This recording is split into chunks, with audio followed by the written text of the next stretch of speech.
წუხარება და სიხარული წყობი ძმებივით დადიან ერთად.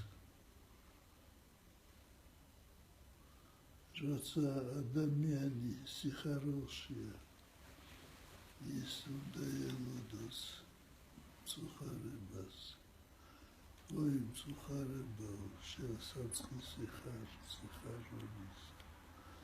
ой, სიხარულო, შევსაწყისი ხარ წუხარებისა.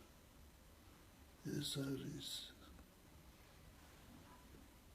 აღმოსავლური სიბრძნე.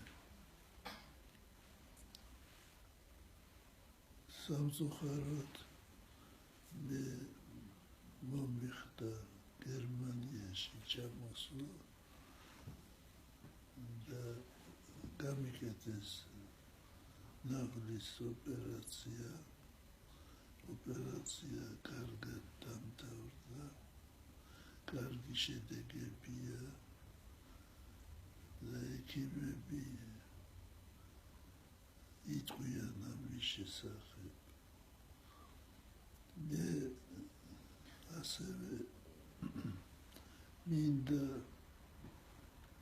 შევეხო იმ უცნაურ და რაც არანორმალურ სიტუაციას, რომელიც დაკავშირებულია მამა გიორგი მამალაძესთან. მე ვიცნობ მამა გიორგის კარგი ხანია და კარგი სმეტი მე არაფერი მომისმენია და მინახავს მის